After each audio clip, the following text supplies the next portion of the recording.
foot high. It's a deep. It is out of here. 7:56. Bond stands alone. Now Booker with Tucker on him. Throws it up for 8. Shot blocked by Antetokounmpo. What a block from Giannis. 17 seconds from Game 7 or from championship number 6. Jordan open. Chicago with the lead. Minute remaining. And they're putting Curry in the pick and roll, trying to get him on Irving. Irving and Curry, one-on-one. Irving puts it up. It's good. Kyrie Irving from downtown. We're sending it in, Jerome. That's for damn sure. What's up, everybody? Welcome to the Taproom Sports Podcast. I'm your host, Jordan. Stacks on Stacks, lads. Here's always with my man, Mr. Big Ballin' Ben Larson. What's going on tonight, Ben? Not much, Ben. Been a long weekend. Been a great weekend for sports. Basketball's crazy. Hockey's just finishing up. Baseball's in full force. I'm loving it. I didn't catch any fights this weekend though, so man, that wasn't too crazy. The Shakur Stevenson fight was dope. That was a good fight. Although he dominated the fight, so it depends on what you think a good fight is. Thought he should have won it before it went to decision. Probably should have knocked him out earlier, but I felt like he was kind of toying with him a little bit. So. Gotcha. It is what it is. But no, it was a great fight, and Shakur Stevenson is definitely proven himself to be one of the best fighters, pound for pound fighters on the planet right now. Yep. Just really waiting for this Bud Crawford and Earl Spence fight to get down, man. That's really what we need to see. Yep. But yeah, man, fight nights are becoming more popular every weekend on Saturday night now, and I think that's dope, dude. I really enjoy that. There was no NBA on Saturday night, obviously. NHL, I think, had one game on Saturday. Sunday they had their game. Today? Or I'm sorry, they had one game today. Yesterday, yeah, they had games yesterday. It was just today wasn't a playoff game though, right? No, today was just Seattle and Winnipeg. Yeah, that's right. So yeah, so I mean, there wasn't a ton on. Obviously, Major League Baseball is in full swing, but it's perfect for Saturday night. Nothing else going on. You got some great fights going on, so man, it's always good. How was your weekend though? Yeah, and your week? Good. I mean, draft was huge. Draft was hell of a lot of fun to watch.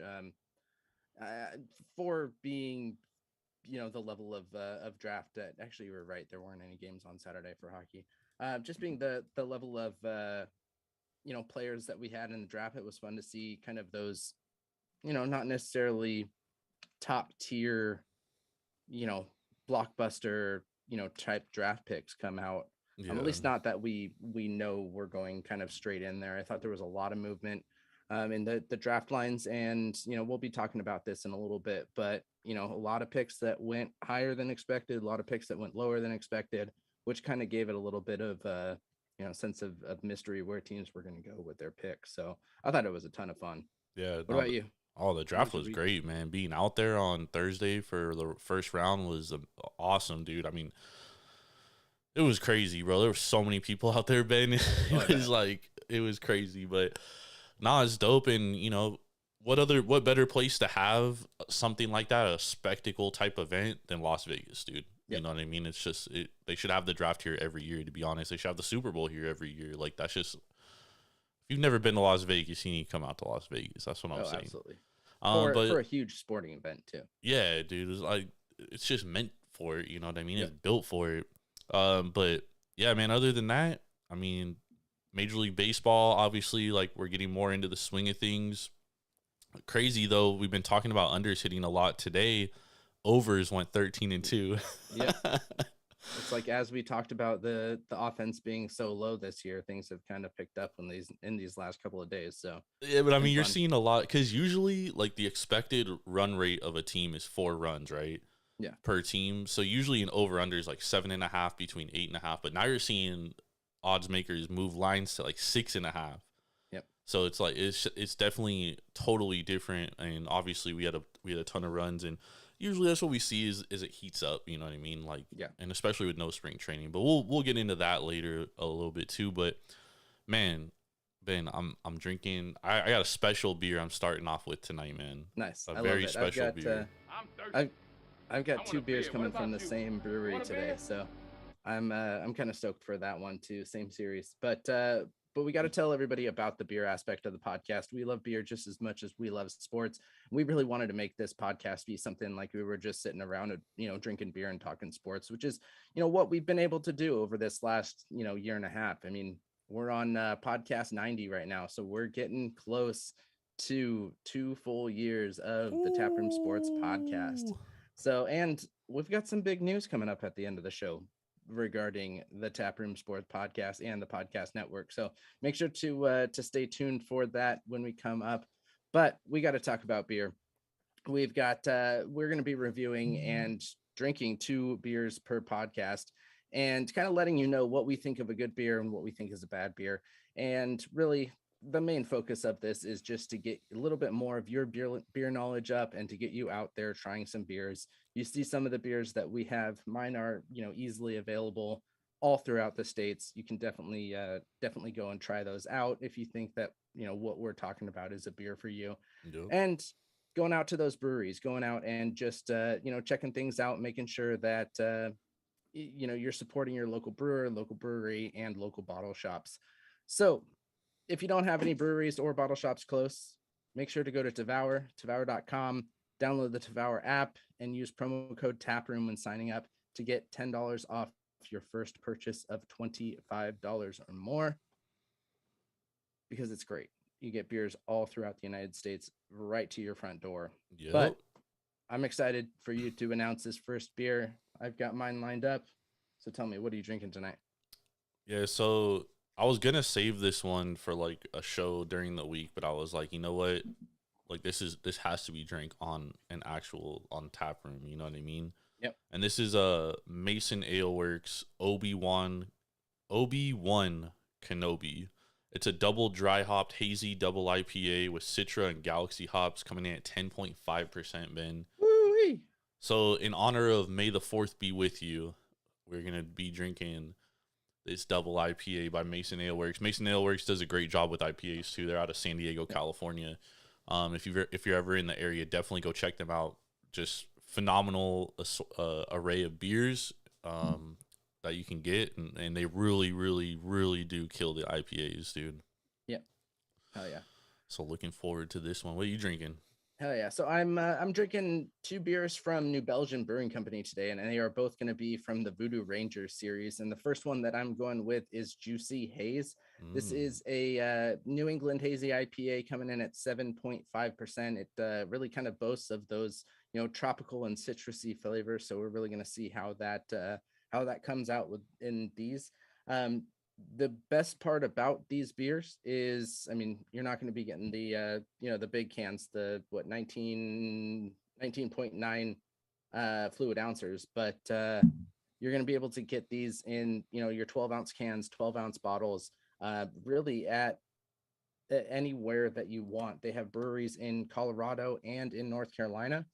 So East Coasters can get these beers, West Coasters can get these beers.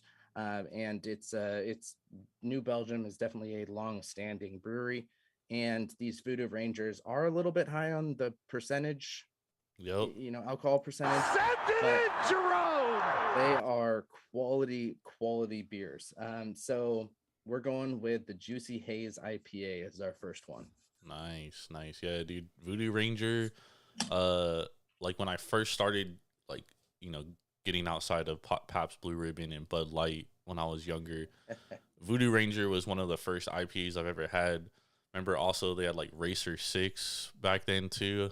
Racer 5, Racer which is 5. That's a different brewery, but yeah, I'm not saying the same brewery, but I mean, like, those were like the 2 like popular IPAs back then. And obviously Sierra Nevada had the Pale Ale. And Greg Canart. All of them are they always have good can art for sure. Yep. Nice, man. Looking forward to hearing how that one is. Haven't had that one in a while. Haven't had a New Belgium in a minute either. Yeah. Speaking of which, but let's hop into the sports, dude. We'll hit on the NFL draft first. So I think you hit the nail on the head in the intro, dude. I think I don't think you said, I know you said that it was kind of a little bit unpredictable, and I felt like as we got up to the NFL draft, like ourselves, Eddie and I on APR were kind of talking about it as well as being unpredictable. Yep. I was on Garbage Football Times podcast, also spoke with them about how it was going to be very unpredictable, and was in a couple of mock drafts myself, and both of them from two different sets of people, I should say, all different draft picks. You know what I mean? So that kind of like told you where this draft was going to head. Whereas like normal years, like last year, we kind of all knew what the top 5 picks were going to be, top 10 picks were going to be. Exactly. This year, no idea.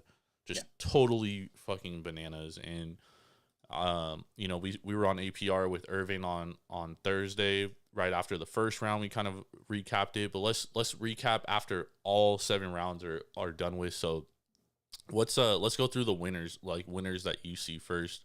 And before you give your winners, Ben, I do want to say none of us know who actually won this draft until about 2-3 years.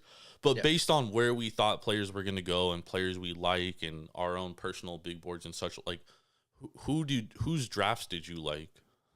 Yeah, I have a couple teams and then like a set of teams here. I'm going to start with the set because I think this was definitely a surprise for all of us, and that's going to be the Titans, Falcons, and Panthers. Titans got Malik Willis, Falcons Desmond Ridder, and Panthers Matt Corral. And let's go with the Commanders as well. Getting Sam Howell in the 3rd and 5th rounds. I think we know that these aren't going to be your top level quarterbacks, but to get them in the 3rd and the 5th round is incredible. Especially with Malik Willis going to the Titans. That's somebody and a pick that you can gamble with. And I think these are great pickups to be a gamble with. We don't know where Willis, Ridder, Corral, or Howell are going to end up if they're going to be one of those diamond in the rough, QB pickups. And to get them at such a low draft pick is, I think, a huge win for each of these teams. Yeah, I mean, I think as far as the Ridder pick's concerned, like, I don't expect Atlanta to be good at all. Yeah. Like, he does have weapons there, but their offensive line stinks. They still can't run the ball. They don't have a running back. And their defense still isn't good. I think Ridder's going to be thrown out there. I don't think it's necessarily going to be a good situation. Can he learn from that? Maybe, and be better next year. Who knows? Like, obviously, Mariota is probably going to start early, but Mariota gets hurt all the time. So at some point, Ridder is going to play this year. It's just a matter of when and how well he's going to do. And I don't expect him to play well. I agree with you. The Sam Howell pick, I love, dude. 5th round. Irvin had him as the best quarterback in the draft. And last year, before the season even started, Ben, like, this was QB1. Like, everybody had him as quarterback 1. He had a bad year this year, but he also lost like all of his receivers, all of his running backs. He lost 2 running backs in the NFL last year, 2 receivers in the NFL. So, I mean, it's hard to expect him to be better. He probably has the best arm talent in the draft. I just thought he made a few mistakes that I didn't really love watching the season, but I agree, dude. 5th round, a hell of a pick, dude. And he's probably going to be their future starter for sure. May start this year. I doubt it. Depends on Wentz's health. But that's the thing, is he could sit for a year or 2 behind Wentz and learn, mistakes and learn how to be a professional from Wentz, because Wentz has been a professional for a few years. He knows how it's done. You know what I mean? So I agree with you on that. I think you can say that with Willis as well. Wasn't as high of a pick as we expected him to go. I think he went, 84th? Yeah. And we were projecting him that he could have been that 10th pick, anywhere from 6 to 10, with the teams that were picking there. So to have him drop all the way to 84 and you get him in the 3rd round, I think that's absolutely huge. And same thing, he can learn with the Titans. He doesn't have to go in and expect to be that number 1 right away. And I'd say that that's same even for, Matt Corral. Yeah, the Panthers don't have anything absolutely great, but being behind Darnold, being, that number 2, number 3 guy there can really help his growth as a QB for the next couple of years. Well, I mean, the one thing I will say about about Matt Corral's situation is that Sam Darnold is still trying to fight for NFL career. Like he's still Yeah. on his rookie deal. You know what I mean? So I'm not sure how much help he's going to necessarily give Matt Corral.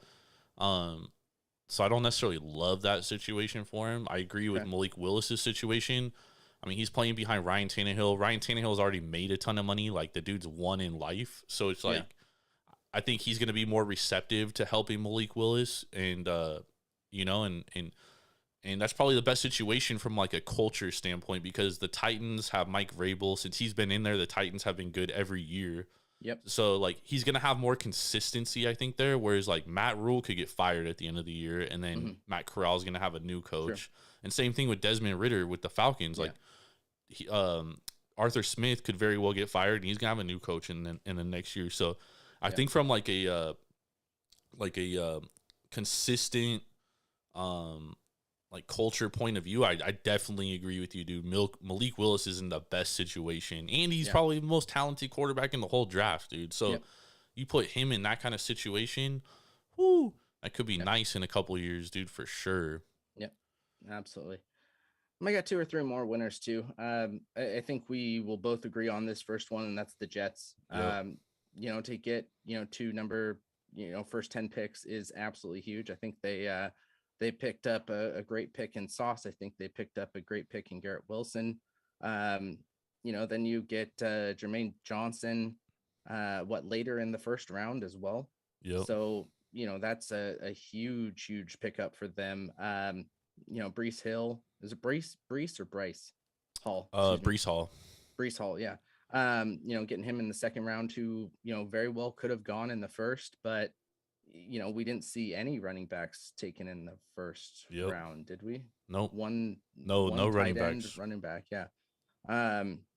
So, and then, let's go to the third round, and you get Jeremy Ruckert, who was, as some saw as the top tight end. It's going to be I think a more positive year for the Jets, just because of these young guys coming in, and, great pickups, throughout the whole, first 2-3 days. Yeah, bro, I thought they've absolutely nailed the draft, dude. Yep. Especially in like the first 3 rounds, I thought they did a great job. I mean, arguably get the top cornerback and the top running back in the draft. Like that's dope. And then Jermaine Johnson, a lot of people had him as, the third best edge rusher in the draft, dude, and they get him pick 26. Yeah. And people had Garrett Wilson as wide receiver 1. I don't think he's the best wide receiver in the draft, but he's a great wide receiver, and they get him in pick 10. I mean, they had a great draft. Now it's really on Robert Saleh and his coaching staff to really like develop these guys and get them ready for the next level, because you drafted Zach Wilson last year, so you're relying on him to be your QB1. You drafted tackles in the last 2 drafts too to surround him and protect him. And then now you get Garrett Wilson, you get Brees Hall, so you're adding your offensive pieces. So it's going to be a big year for the Jets coming up. And we'll talk about them in a second when we get to some win totals, but I agree with you. What was your other winner? The Jets, and who else? I had I kind of had it as 50-50 between the Ravens and the Eagles. I thought both those teams had, I don't want to say that they're, the absolute winners of the draft. I think the Jets, took that, again, just as we're seeing the names on paper. But I think Baltimore, their pickup of Kyle Hamilton was huge. You did take a huge risk on David Ajobo because of his torn Achilles, but, this could be someone who's going to be, a huge player once he comes back from that injury. I know that's a question mark of how he comes back from that, a torn Achilles, but the way that we're seeing players come back from these injuries, they can still go at 100%. So, I think that's huge. I think they got a lot of help in Linderbaum, which is something they need to pick up as they're, getting their offensive line kind of set. And, I thought they did well. The Eagles, same thing. You picked up a huge Jordan Davis, like absolutely huge, 6'6", 340. And putting him with Fletcher Cox is going to be, a great, 1-2 there. You get Cam Jurgens, who's going to be coming in, and then Nakobe Dean. Like, again, Nakobe Dean someone was a steal. who has an injury, but can he come back from that injury? Absolutely. So I thought these two were kind of my A minuses of the draft. I like what the Eagles did, although like I don't love what they did for the fact that I thought they needed, and they were like one of the worst teams in getting to the quarterback last year. Mm-hmm. And Jordan Davis isn't necessarily a pass rusher. So, I mean, they could have gone edge there. Like, they had Jermaine Johnson on the board. They had Carl Loftus still on the board. And they went with Jordan Davis. And they still have Fletcher Cox. So, Mm-hmm. that was kind of a head-scratching move, in my opinion. But, I mean, I don't hate it because I think very highly of Jordan Davis. Like, if he fell to the Cardinals, like, that's a player I would want them to take. You know what I mean? Yeah. But my winners, dude, Kansas City Chiefs, Ben. Yeah. I thought they absolutely nailed the draft. They trade Tyreek Hill, get a first-round pick for him, and they just added depth, dude, in positions of need, dude. Sure. They get George Karlaftis, who a lot of people thought was going to be a top 20 pick, and they got him at the edge now. They get Trent McDuffie, who's a very physical cornerback. And then they arguably get one of the most underrated wide receivers in this draft in Sky Moore, dude. And pairing him with Patrick Mahomes and Andy Reid could be nasty, bro. Like, that I thought their first 3 picks were fucking great picks. Yeah. And then obviously like the back half of the draft like is it's all up in the air. But I personally, like, looking at their draft, I thought they had one of the better drafts in the entire league. I also really like what who was it? I like the Niners second round pick, Drake Jackson. I thought that was a great pick. Him and Nick Bosa paired together on the defensive line, that could be very nasty.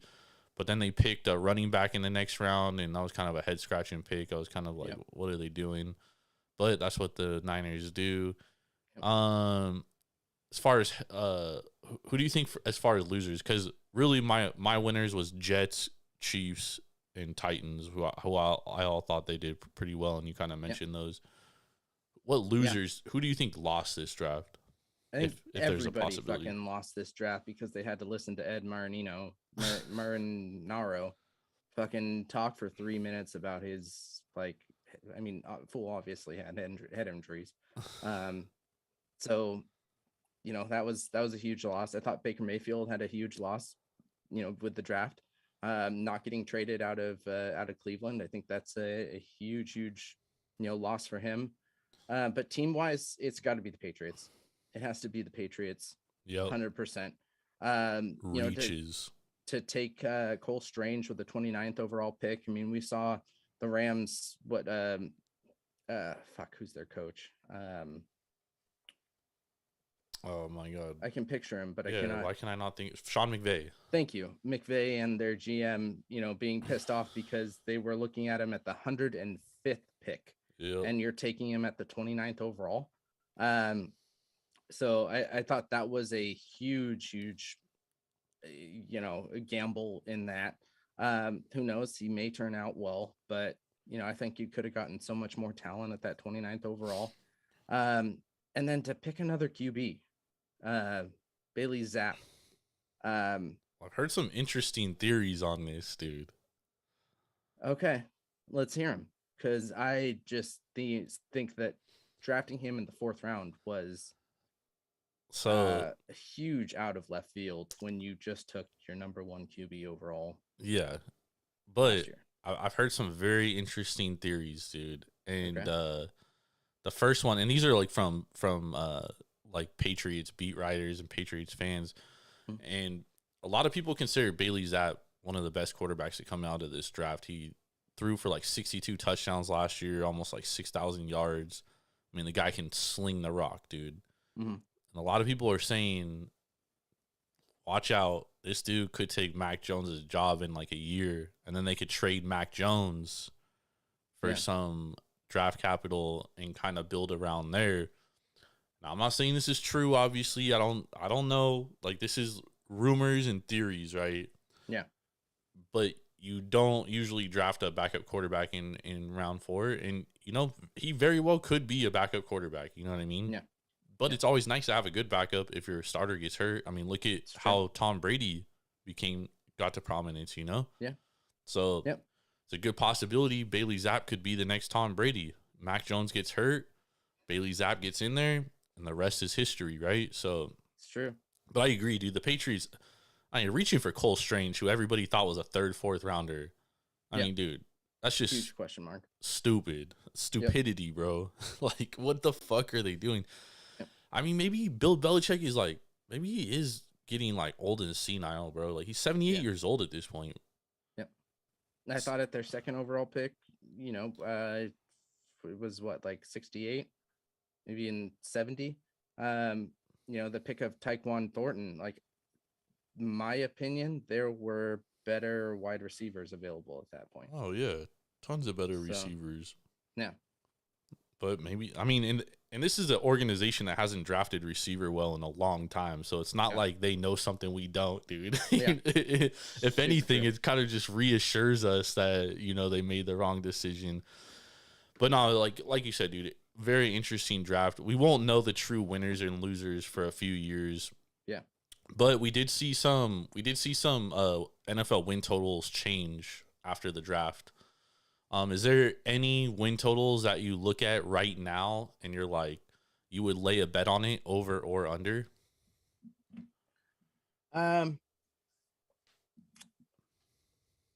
Yeah.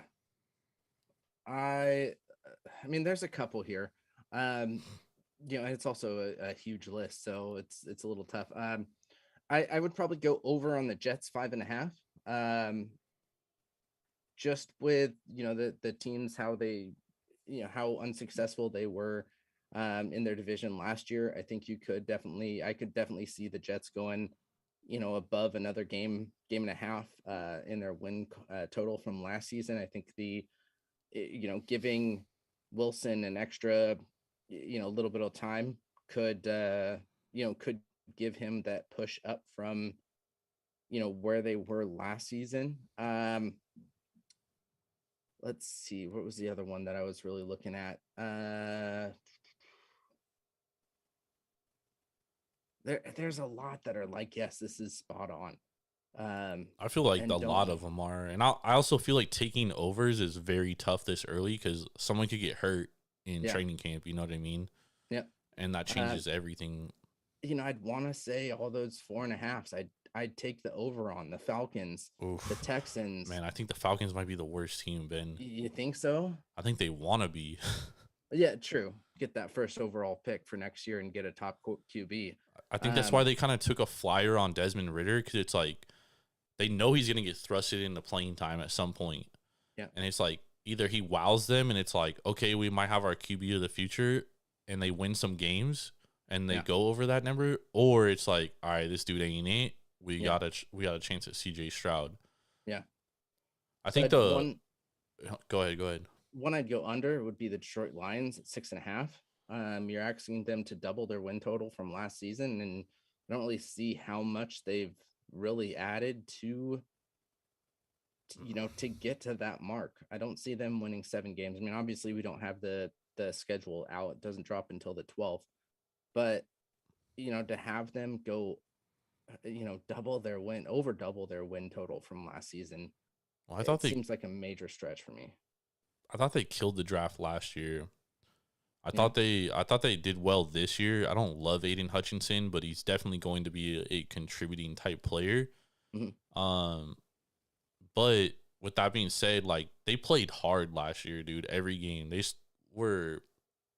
and they still lost every game. Yeah, because I mean they were derived of talent, but now you add more talent, right? Because they had a ton of draft picks. I mean, yeah, but it's all question marks to how they're going to progress at the NFL level compared to the NCAA level. I mean, this is another team I think they want to lose too. You know what I mean? So it's like, I would lean the under. I don't like it. You know what I mean? I don't like the over on there. Yeah.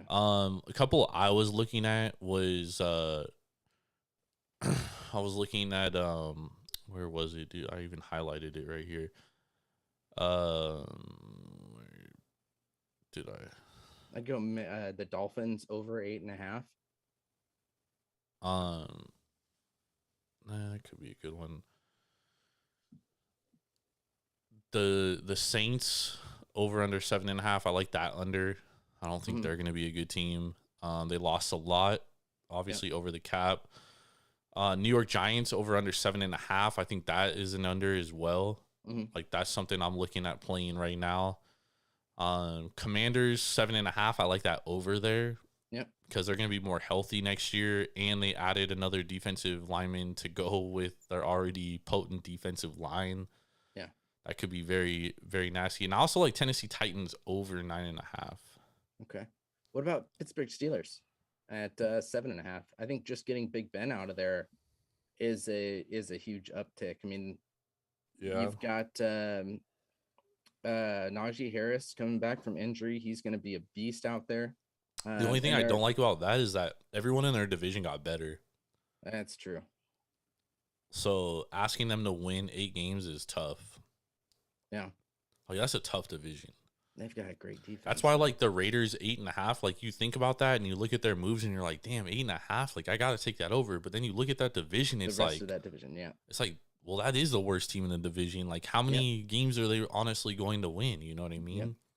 And like I would take Kansas City Chiefs over 10.5. I think that's an 11-12 win team. I'm hoping that number comes down a little bit as we get closer to kickoff. Yeah. So I'm kind of waiting on that one. I think if you're gonna bet one of these futures over unders, if you like a number, take it now. You know what I mean? Yeah. Like especially on an under, because that number is likely only going to move, especially with injuries coming up. Yeah. So you definitely want to take that. Like Packers 11.5. You know, that's something I would look going under. Under, yeah. You know what I mean? But at the same time, that division fucking stinks. It's true. The Bears 6.5, they might fucking lose. They might go 2-15. Yep. Fucking Justin Fields got no one to throw to. Who the fuck's he throwing the ball to? Yep. They lost their best receiver, and they didn't replace him with anyone. I mean, having Matt Nagy is going to be a positive thing. Is it though? Yeah. I mean, dude, I didn't like their draft either. I thought they missed out on their draft. I also would look at Denver Broncos under 10.5. I think there's a lot of hype built into that number. Dallas Cowboys 10.5. That's a good number to play under, especially because I think that division's going to be better. Philadelphia Eagles 8.5. Ben, that's a number I would look at going over. But again, I kind of want to wait a little bit because they won 9 games last year. So you're telling me they're a half game worse? Yeah. No way. Although they did have a lot of luck last year, I will admit that. Sure. So those are a couple ones that I'm looking at. But again, you could wait. I'm not going to play any over-unders right now. I don't really love any of these numbers yet. Going to wait a little bit. But what about some Rookie of the Year odds, Ben? You like any of these Rookie of the Year? I mean, it's so hard to tell. I mean, I think you could definitely push that. I'd go with that Drake London at plus 700. It's like he's not going to have, a great time, but he's going to be one of the only 2 options there in Atlanta. So, he's going to get a lot of play, with oh my God. Mariota? No. Kyle Pitts? Tight end. Pitts, thank you. So that's going to be I'd take that as a good pick there. I like Sky Moore plus 3,300. Sky Moore, absolutely. Yeah. I wonder how much he's going to like having Mahomes there might hurt him. No way. For Rookie of the Year? Yeah, just because everybody sees Mahomes as being such a top QB that it's like, yeah, he's gonna put it in. Like he literally he's the just best has to wide catch receiver. I mean, everyone thinks fucking the world of Joe Burrow and fucking Jamar Chase balled out. You know what I mean? Like, yeah. And then I would also throw some on Desmond Ridder plus 1,400 because he's definitely gonna play, dude. And you know they love fucking quarterbacks for rookie of the year, yeah. dude. Well, that's why I was thinking, Pickett plus 550. It's definitely Well, chalk, I don't think but Pickett's gonna play. who is Pittsburgh gonna put out there? Trubisky. Uh, I think he's on such a short leash that I definitely see them. As Trubisky taking gives their them the next best big bet. opportunity to win. Trubisky gives them the best opportunity to win again, like Matt Corral situation. I think Kenny Pickett's in a similar situation. Obviously, the Steelers have a better foundation and organization, but Mitchell Trubisky is trying to play for his NFL future, right? So he's not really going to want to help Kenny Pickett. Yeah. You know what I mean? And so I think that's a rough situation. And anytime Trubisky does do bad, they're going to be calling for fucking Pickett. And then they replace Pickett and he does bad. It's like, okay, we need to go back to Trubisky because the Steelers are a team that wins a lot. Yeah. Yep. I don't like Kyle Pickett. If I was going to take a quarterback, it would only be Desmond Ridder on this list. Okay. I think he's the only one that's going to see enough consistent playing time because Yeah. Mariota's going to get hurt on like the second possession of the year. Yeah. And that fool's going to get thrown into the fire, dude. It's true. It's very true. Gonna be nasty. What about Breece Hall? Breece Hall could be a good one. He's definitely going to be their feature back. Kenneth Walker for Seattle could be another good one. Treylon Burks is going to get a lot of looks for the ball getting thrown to him. Yep. Isaiah Spiller is probably going to get a lot of carries as well. So, I mean, there's a lot of good picks here at a lot of great value. What about defensive rookie of the year odds? They got Aiden Hutchinson, number 1, plus 500. Yeah. It's interesting there. I mean, I like Kyle Hamilton going at plus 950. I think he's probably one of the best safeties out there. Depends how much he can get his hands on there. I mean, Stingley, there's been a lot of talk about him being, a make it happen right now. And, one of the most effective first year players out there. I think for cornerback to win, it's so tough, dude. It really is. Like we talked about this last year because like the best cornerback in the league barely gets like, 4 or 5 interceptions a year. Yeah. So it's like, I mean, how is it going to stick out? Like really you're looking at guys that get a lot of tackles or guys that get a lot of sacks. Yeah. I kind of like Drake Jackson here plus 3,300 for the Niners because, Nick Bosa is going to get a ton of fucking attention and that's only going to open up Drake Jackson's side. Yeah. I thought Drake Jackson is a first round talent. Obviously he's from USC, so I've seen him play a ton. And his freshman year, he was one of the best players on the field, but his stock really dropped because A, he was playing out of position last year. And B, he had like some of the shittiest fucking coaching in the world, dude. So I thought he dropped a little bit. I expect big things from him, man. I was really fucking pissed when the Niners drafted him, dude. I was really pissed, dude. Yeah. But yeah, I like Drake Jackson plus 3,300. I think is a good bet. I also think Kayvon Thibodeau plus 5,500 because he's gonna get some sacks, bro. He's freakish. He's a freak. Oh yeah, he's a freak talent, dude. Yeah, he's gonna be out there, especially because the Giants' defense gonna be on the field 80% of the game, dude. Yep. Yeah. So I like those are probably my 2 favorite.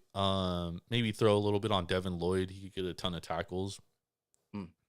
And I think Kyle Hamilton, that's not a bad pick either, plus 950. Yeah. I think that's a solid play too. Same thing, a lot of playing time on the Ravens there. Yeah, But and the Ravens are going to be good secondary. too, you know what I mean? So Yeah. that's only going to benefit it. Yeah. All right, It's gonna be tough though. Yeah. No, that's true.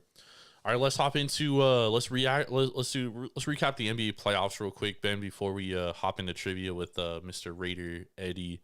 Yep. So obviously the first round has come to a close. Pretty much every series was wrapped up in 5 or 6 games. The Timberwolves and Memphis Grizzlies was probably the closest series. You could say Sixers Raptors was. That was a crazy blowout in Game 6. Yeah. But what's your thoughts on the first round? So on what happened in the first round? I mean, we saw, the best team from the season win in every single series. There wasn't an upset here, which kind of was expected. I mean, I think the biggest thing that that we had was Brooklyn getting swept. Just an absolute shock to me. Both KD and Kyrie were just non-existent. And at least one or two, one of them in each of the games, if not both of them, which is again just a huge shock to me. I mean, I get the whole, you haven't played, more than half of the games together, but at the same time, you're two of the best players in the league. You should be able to take the team on your shoulders and at least get a win, if not two. I know Boston is a very tough team to play, but you can't get swept. I think that was the biggest thing out of this first round. Phoenix is going to be an interesting team with how healthy Booker can stay. I mean, I think we saw a lot of issues when he was out, and how much that team really thrives on Booker's back. And hamstring issues don't just go away. Yeah. So it's going to be interesting to see how he's able to compete throughout round two. I don't think Dallas is going to be too hard of a series for them, but I would put them well above the Pelicans if Booker is out. And I definitely think that Dallas could beat Phoenix if Booker is out for multiple games. Yeah, I mean, Booker wasn't good in the game 6 against the Pelicans, but they still managed to win because CP3 went fucking bananas, dude. 14 for 14 from the field. Just a historical performance, dude, and what you would expect from a legend. Yeah. I thought the biggest thing from round one was teams that stars didn't come to play. We got bounced. Utah being one of them, the Nets being one of them.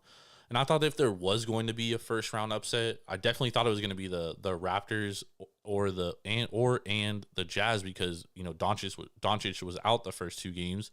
The Jazz did not take advantage of it at all. The Jazz have their own fucking mess to deal with. And then on the other hand, the Raptors got hurt halfway through the series, which kind of cost them the series. So, once they had some injuries, it was kind of expected that they were going to lose that series.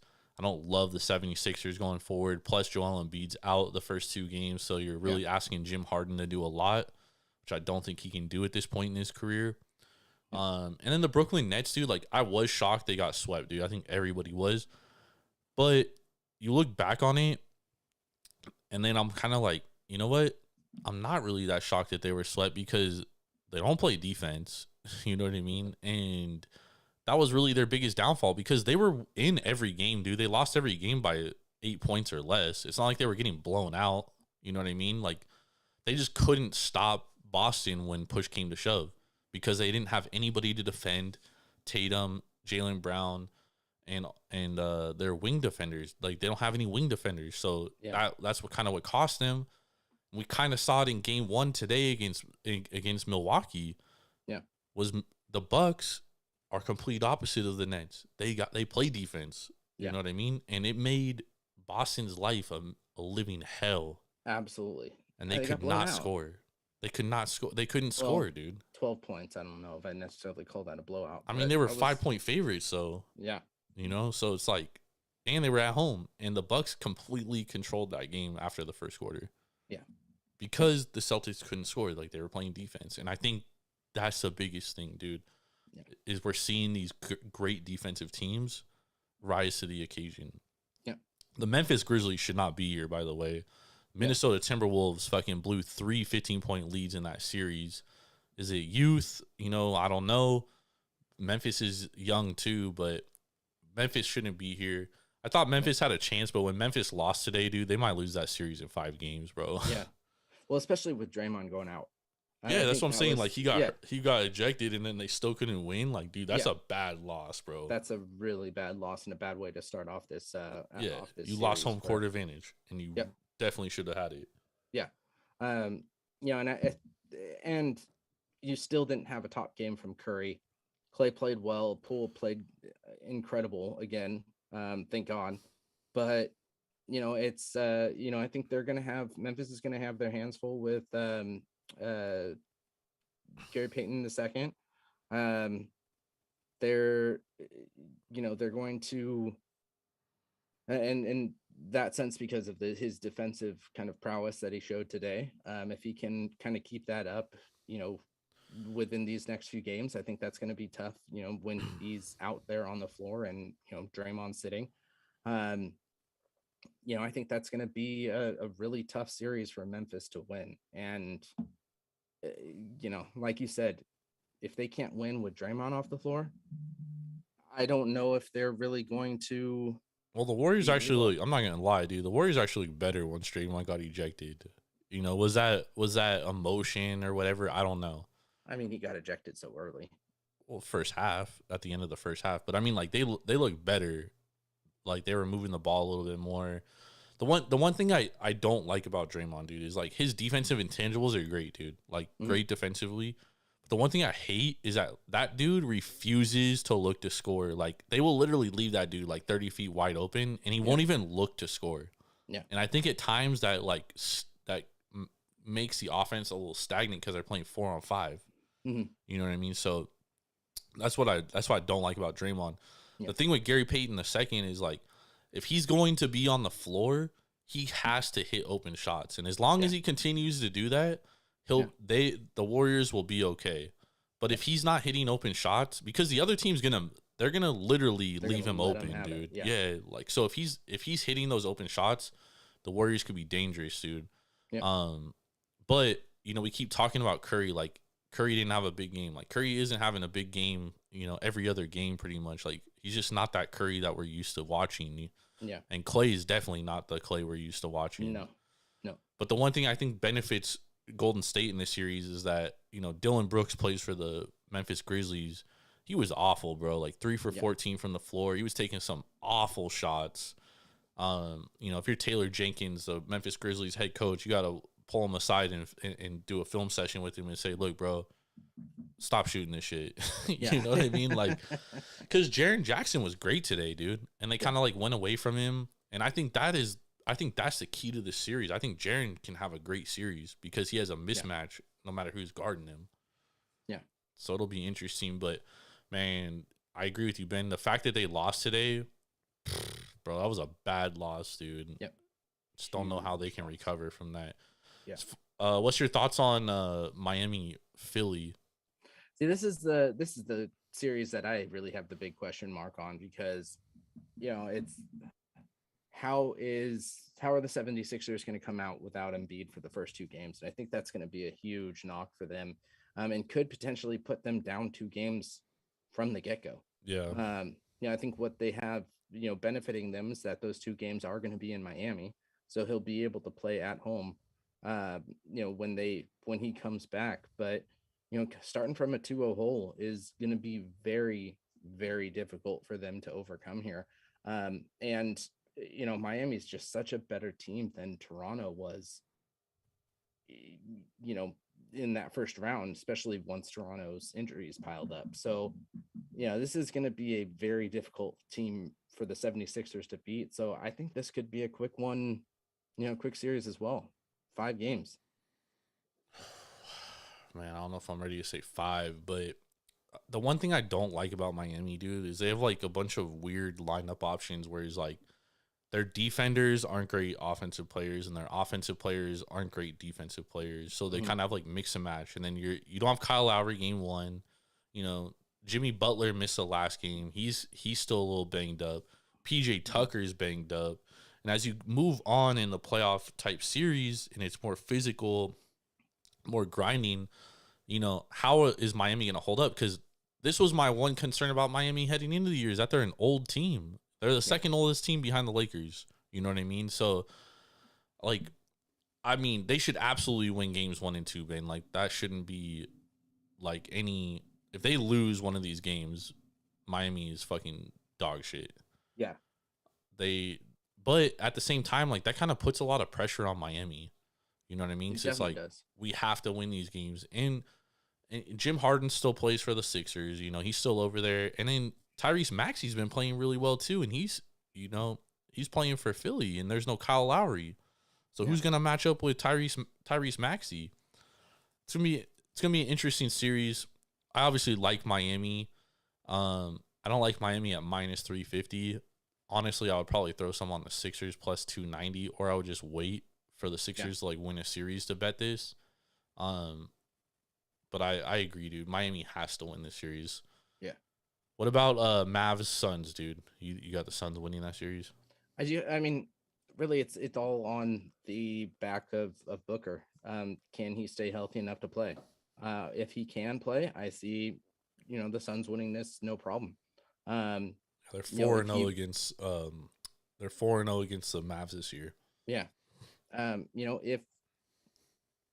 If he is out for an extended period of time, I have the Mavs taking this. But as the teams are played right now, with Booker getting another 2 days rest, I think the Suns are going to take it. Send it in, Jerome! Yeah, I like the Suns too. I think the Suns are the best team when push comes to shove. I really like what the Mavs did. What they did to the Utah Jazz. I mean, they humiliated them, but at the same time, dude, like the Jazz suck. Yep. You know what I mean? Yeah. And like they're an older team. They don't have any good wing defenders. Donovan Mitchell looks checked out.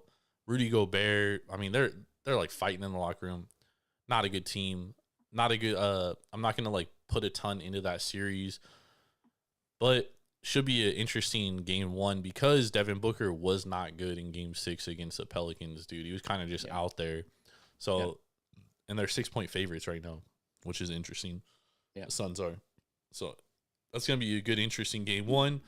That game is going to be tipping off tomorrow night, Monday, May 2nd. Maybe talking about them best bets later. Who knows? Could be.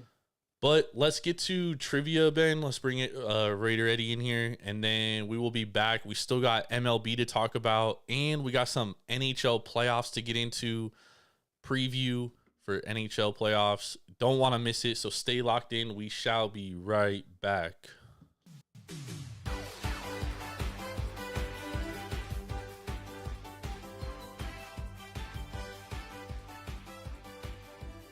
Welcome to Taproom Sports Trivia. I'm your host, Jordan. Stacks on stacks on stacks, lads.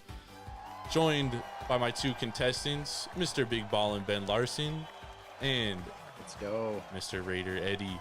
How are you gentlemen doing tonight? Can't complain. Dubs are coming back. Well, let's not talk about that right now. We got trivia in mind. Yeah. So for those of you that are new, Paradise. Eddie and Ben are both the contestants. I will give them 3 categories, and they will have 3 questions within those: a 1-point question, a 2-point question, and a 3-point question. If they get the answer correct, they will hear this. If they get the answer wrong, they will hear this. At which point, they will have to drink. Gentlemen, are you ready? Let's do it. Go for it.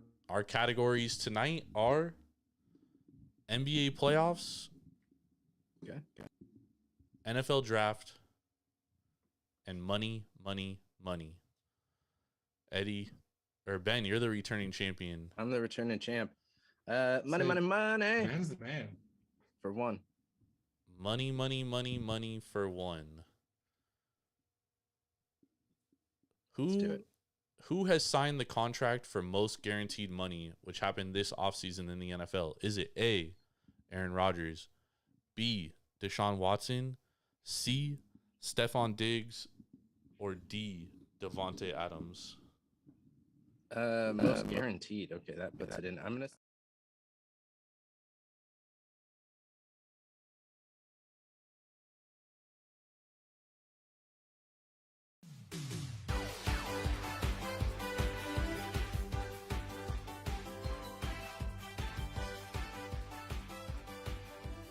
Welcome to Taproom Sports Trivia. I'm your host, Jordan. Stacks on stacks on stacks. Let's join.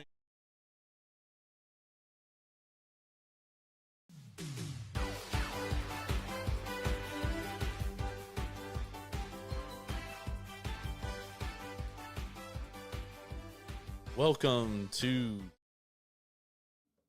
Hold up. Sorry, y'all. We got the wrong trivia locked in there.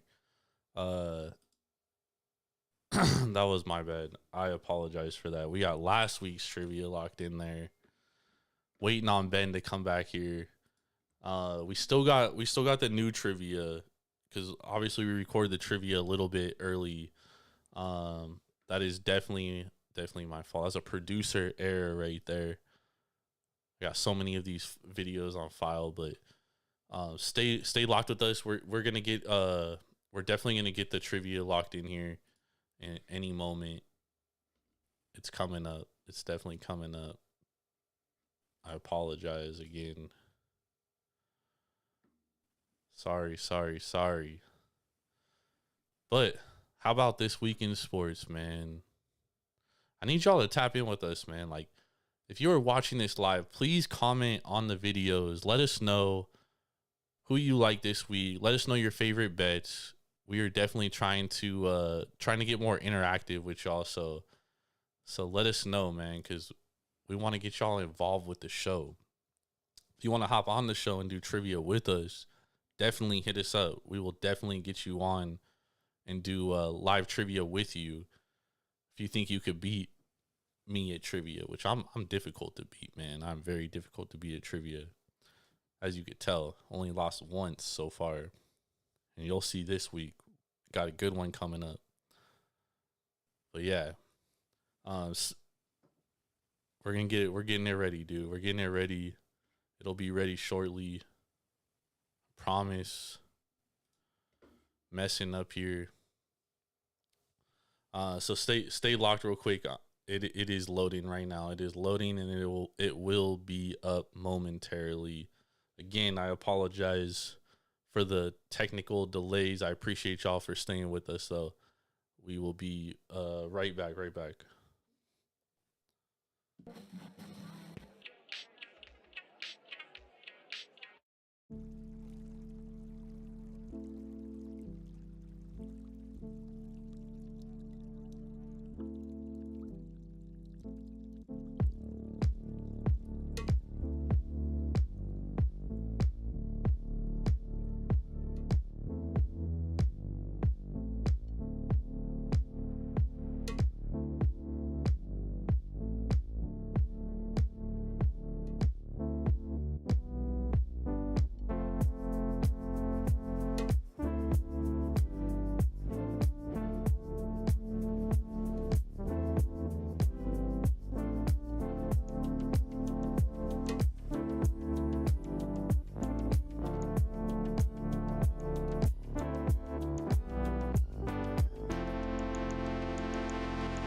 All right, welcome back to another episode of Taproom Trivia. I am your host, Raider Eddie, along with the combatants for today's event. We have Jordan, Stacks on Stacks on Stacks Lats. Let's go. And your defending champion, Big Ballin' Ben Larson. Going for three in a row. Going for three in a row, going for the three-peat. So let's re-explain the rules to you guys real quick. So I'll read the question off 3 different categories. There's a 1, a 2, and a 3-point answer. You'll ask for which one you like. I read the question. If you answer it right, you'll hear this sound. If you answer it wrong, you'll hear this sound. And you'll have to drink some beer. So Ben, you were the grand champion last week. I didn't even get a chance to really answer any questions. So go ahead. Let me give you the categories He was the before we luckiest start. dude ever, dude. I knew about half of those, and I'm a good guesser, fair. so. It's fair. So in Take honor of the events this week, we have category 1, best draft day trades of all time. Okay. Category number 2, worst draft day trades of all time. Okay. And question number 3, greatest games of all time. Greatest Any games sport, of all time. different questions about some of the greatest games of all time. Okay. So Ben, the floor is yours. Greatest games for 1. Greatest games for 1. All right. The 2007 Fiesta Bowl is one of college football's greatest bowl games of all time. Who won on the Statue of Liberty play on the last play of the game? Was it A, Oklahoma, B, Boise State, or C, UNLV? Oklahoma.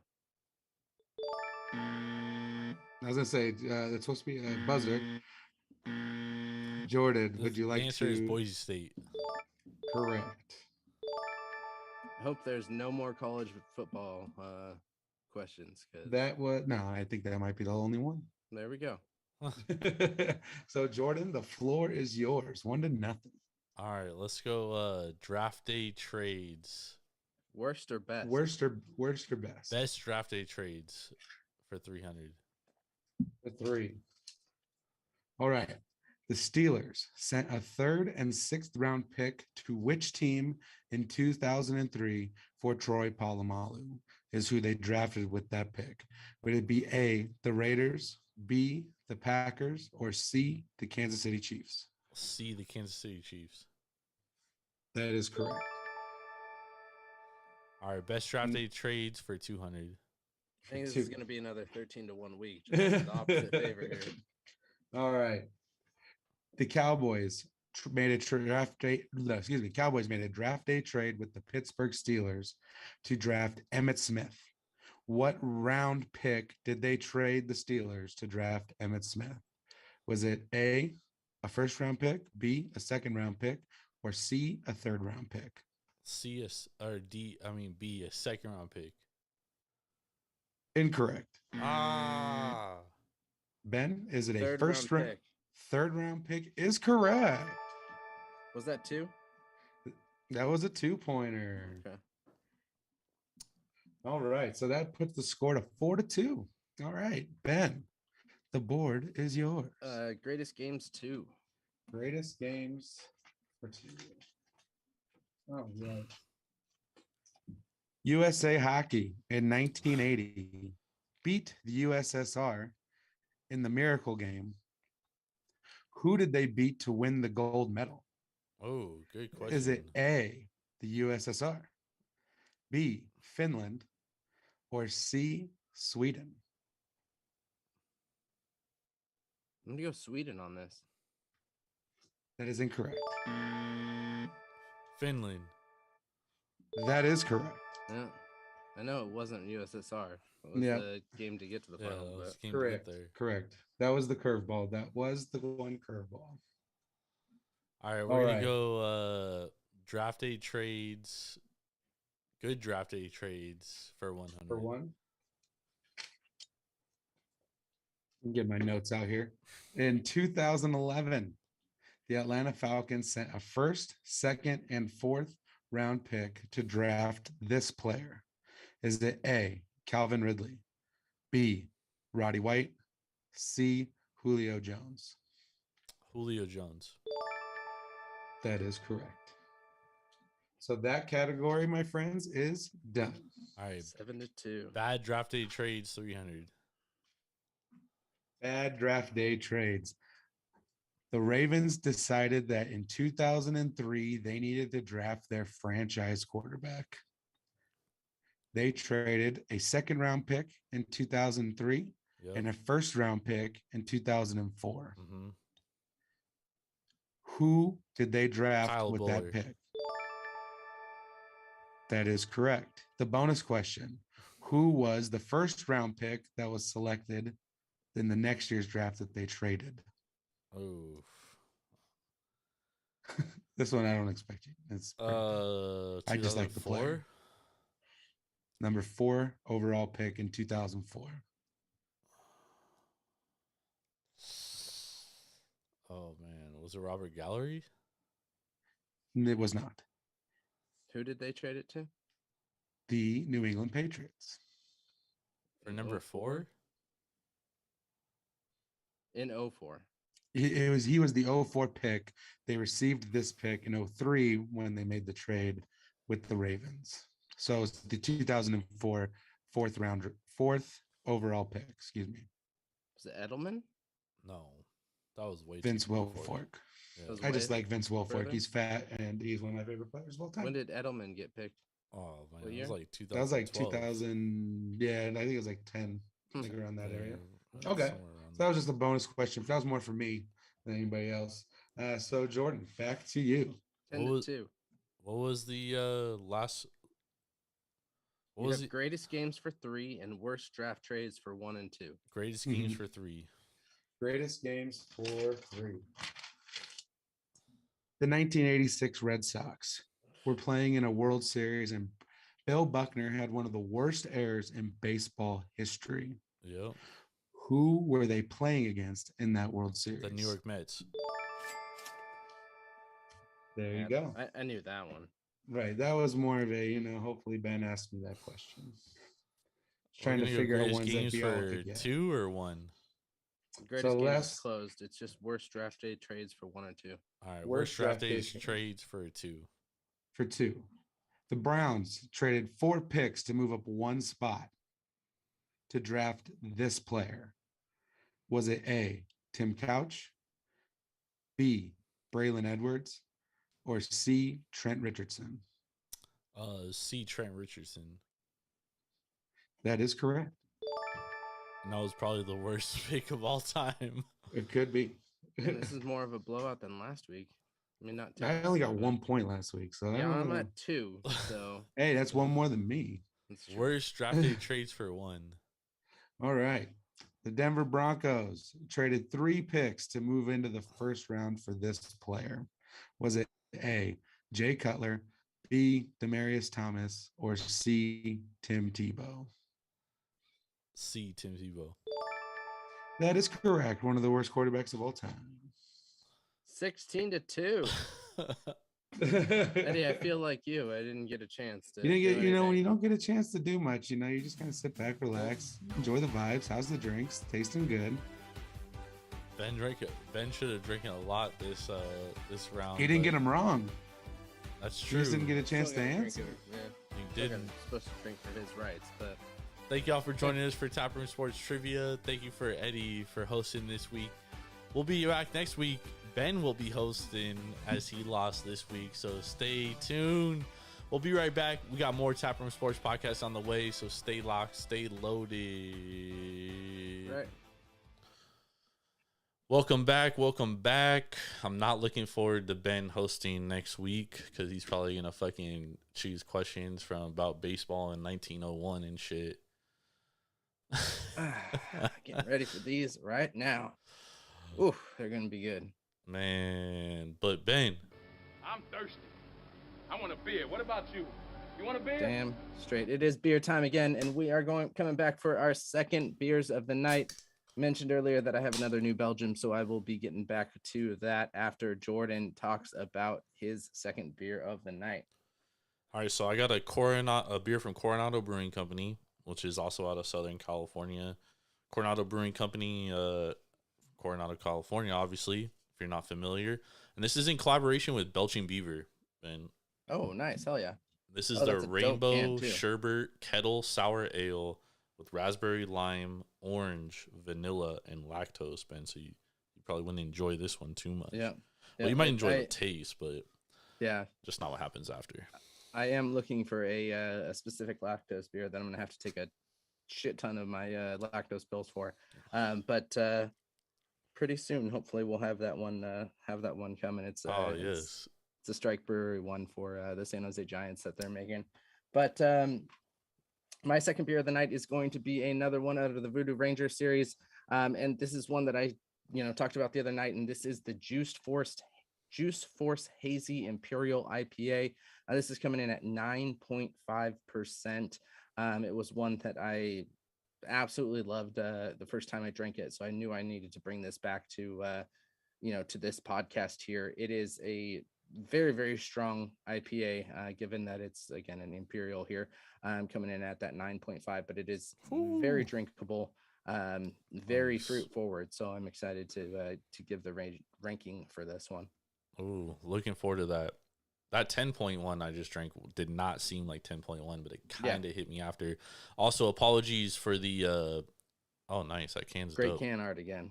Yeah, the can art is very dope. Yeah. Also, apologies to everybody listening for that technical error.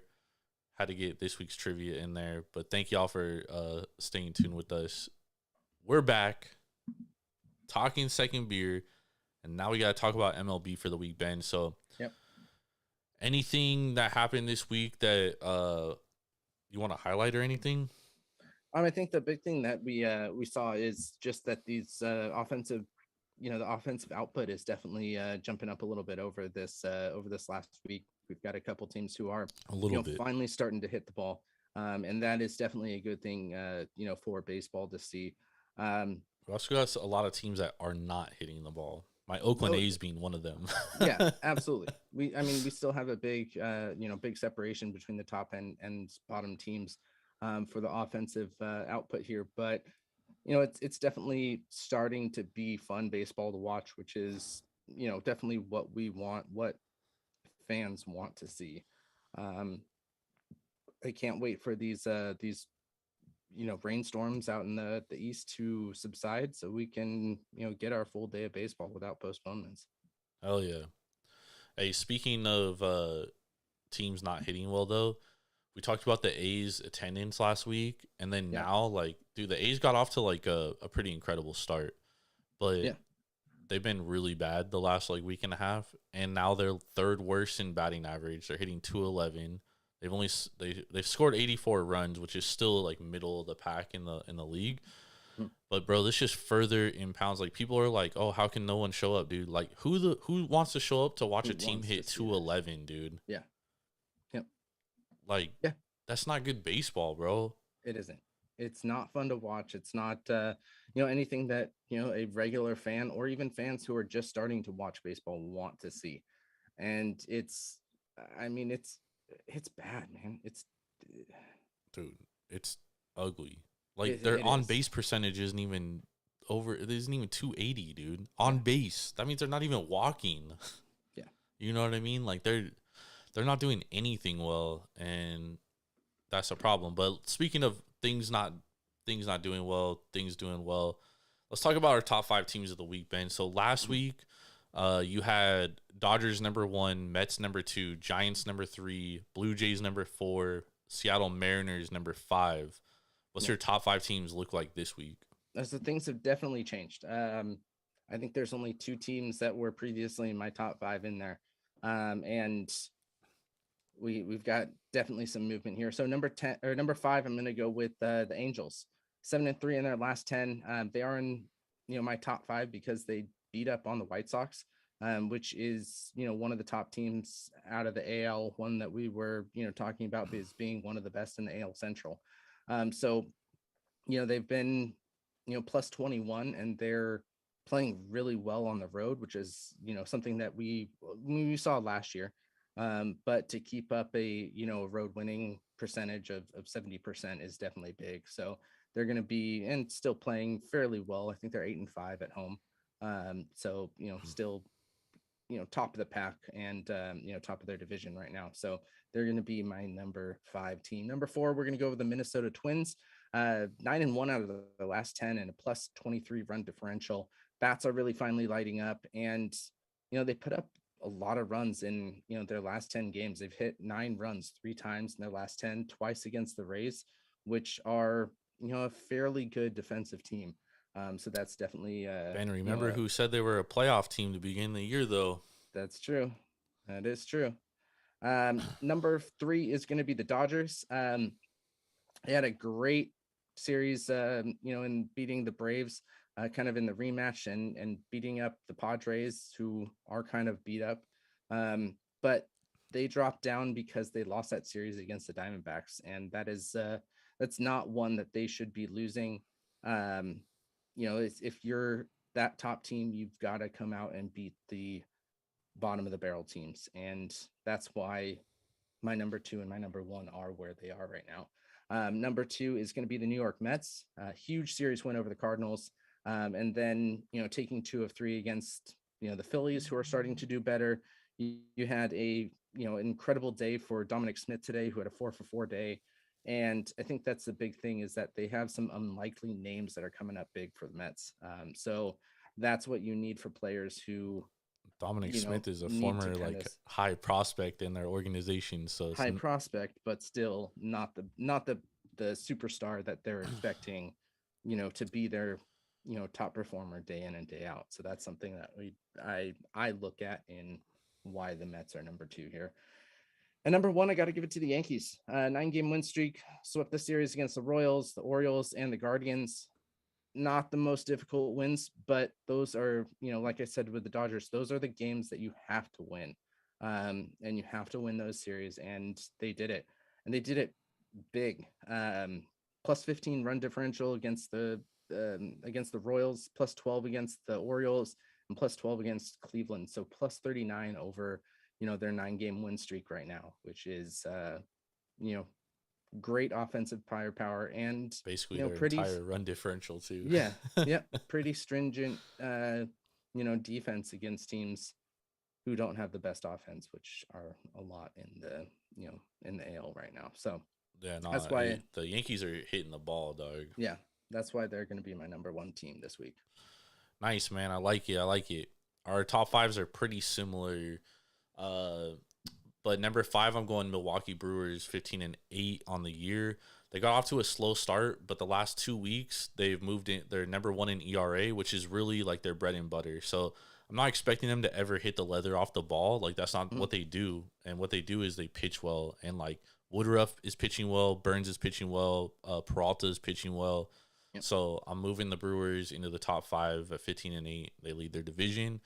Number 4, I agree with you, man. I got the Minnesota Twins, 13-9 on the year, 9-1 in their last 10, and they've been heating up. And like this is an offense I thought was going to be good, and now they're starting to kind of get rolling a little bit. And I also think their pitching staff's a little underrated, but for them to be decent, they are gonna have to swing the sticks. They do have like one of the hardest schedules in the second half of the season. I know we're like 2 months away from the second half still, yeah, but they have to get off to a hot start, which is usually what they don't do. You know what I mean? So it's important for them to get off to a good start. So I like the Minnesota Twins here at number 4. Number 3, I like the Mets, 16-7. They're second in ERA, third in starters ERA, third in run differential, fourth in runs scored. So they're basically like top 3 in everything, or top 5 in everything, top 3 in everything else. I agree with you about their offense, but I think guys like Dominic Smith are playing well because you added good players to your lineup. You got a Francisco Lindor, then you add a Mark Canha, you add a Starling Marte. It only adds protection to these players because you can't pitch around them, especially with the DH now in the NL. Because if you were the 8th guy in a lineup, dude, you were basically getting like the most difficult pitches possible because the pitcher knew the guy coming up after you was a fucking out. Yeah, you know what I mean? Straight walked. Yeah. So like I like what the Mets have done. They had a lot of young talent, and now they've added like good veteran players to their lineup. And obviously, we knew they were going to be good at pitching. You know what I mean? So, like what I see out of the Mets, just worry if they're peaking a little too much too fast, dude. Yeah. Well, I mean, we've talked about this too. They've had a really easy. Yeah, they did have a friendly schedule.